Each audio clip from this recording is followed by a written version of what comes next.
చిన్నప్పుడు వాన పడితే చాలు ఆ జల్లులో దడుచుకుంటా పేపర్ పడవలు చేసి ఆడుకునేది, చేతులు పట్టుకొని తిరుక్కుంటా ఆడుకునేది.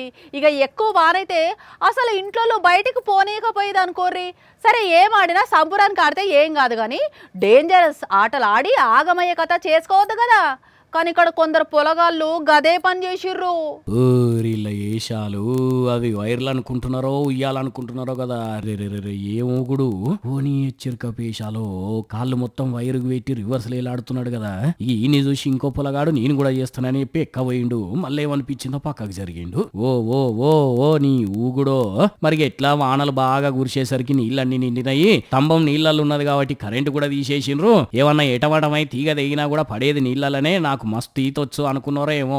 ఇగో ఇట్లా కరెంటు తమ్మ అనుకున్న తీగల మీద ఆడుకుంటా కిందికి దూముకుంటా ఈత కొట్టుకుంటా ఆడుతున్నారు. సరే కరెంటు లేదేమో ఈతొచ్చినేమో గాని పుసుక్కున వైర్ దిగితే ఊరంతటికి కరెంట్ లేకుండా అవుతుంది. మీదికెంచి కరస పొరపాటున సడన్ గా పవర్ ఆన్ అయింది అనుకోండి, బుగ్గి గారా. వేడితోటి పరాస్కం చేయాలి, వేడితోటి చేయొద్దు అనేది తెలిసి ఉండాలి కదా. మరి ఆ వీడియో తీసిన వాళ్ళకన్నా ఉండాలి కొంచెం అన్న. అరే దిగుర్రా భయ్ ఏం చేస్తున్నారు, ఇట్లాంటి పనులు చేయొద్దని గదిరియాల్సింది పోయి ఇంకా వీడియో తీసిండ్రు. మరి ఇది ఎక్కడనో ఏమో గానీ ఇంటర్నెట్ లో ఇరుగా వైర్లు అవుతుంటే పట్టుకొచ్చినాం మీకోసం. నెటిజన్లు కూడా గట్టిగానే అందుకుంటున్నారు పొలగాళ్ళను కామెంట్లల్లో.